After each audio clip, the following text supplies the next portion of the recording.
আসসালামু আলাইকুম মাই dear students, আশা করি তোমরা সকলেই ভালো আছো। আমি মহান আল্লাহর রহমতে অনেক ভালো আছি। বিগত লেকচারে আমি আলোচনা করেছিলাম পাস্ট পারফেক্ট টেন্স। আজ আমরা আলোচনা করব past perfect continuous tense. So let's get started.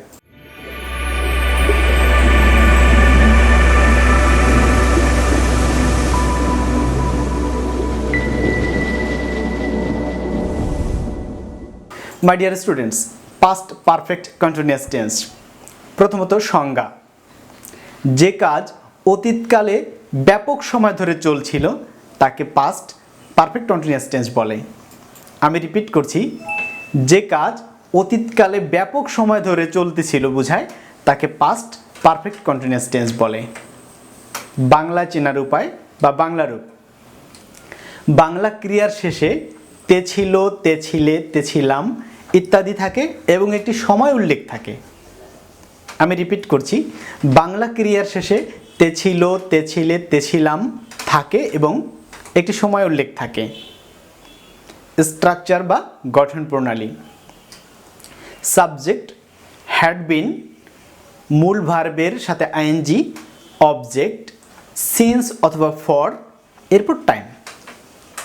আমি রিপিট করছি, প্রথমত সাবজেক্ট বসবে, এরপর অক্সিলারি ভার্ব হিসেবে হ্যাড বিন, এরপর মূল ভার্বের প্রেজেন্ট ফর্মের সাথে আইএনজি, এরপর অবজেক্ট, এরপর সিন্স অথবা ফর, এরপর টাইম। চলো আমরা কিছু এক্সাম্পল দেখে নিই। যেমন সোহান 3 দিন ধরে গেম খেলতেছিল। এখানে দেখো তে ছিল কথাটি রয়েছে এবং একটি সময় উল্লেখ আছে 3 দিন। তাহলে আমাদের বাংলা রূপের সাথে মিলে গেছে। চলো আমরা ইংরেজি বানাই। Sohan had been playing game for 3 days। Mithila সোমবার থেকে ছবি আঁকতেছিল। তাহলে Mithila had been drawing picture since Monday. My dear students, present perfect continuous টেন্সে আমি আলোচনা করেছিলাম কোথায় সিন্স বসে, কোথায় ফর বসে। আবারও তোমাদের মনে করিয়ে দিচ্ছি, হতে বা থেকে বোঝাতে সিন্স বসে, ধরে বা যাবত বোঝাতে ফর বসে। তাহলে দেখো সোহানের উদাহরণে আমরা দেখেছি সোহান 3 দিন ধরে গেম খেলতেছে।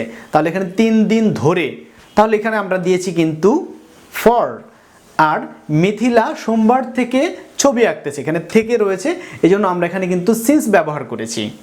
মাই ডিয়ার স্টুডেন্টস, এবার আমরা এক নজরে পাস্ট পারফেক্ট কন্টিনিউয়াস টেন্সটি দেখব। যে কাজ অতীতকালে ব্যাপক সময় ধরে হইতেছিল বা চলতেছিল বোঝায় তাকে পাস্ট পারফেক্ট কন্টিনিউয়াস টেন্স বলে। বাংলায় চেনার উপায়, বাংলা ক্রিয়ার শেষে তে ছিল, তে ছিলে, তে ছিলাম থাকে এবং একটি সময় উল্লেখ থাকে। গঠন প্রণালী। সাবজেক্ট হ্যাড বিন, মূল ভার্বের সাথে আইএনজি, অবজেক্ট, সিন্স বা ফর, টাইম। আশা করি তোমরা এই টেন্সের বিষয়টি বুঝতে পেরেছ। তোমরা বারবার এই লেকচারটি দেখবে এবং নিজেরা প্র্যাকটিস করার চেষ্টা করবে, তাহলেই আশা করি এই টেন্সটি বিস্তারিত তুমি বুঝতে পারবে।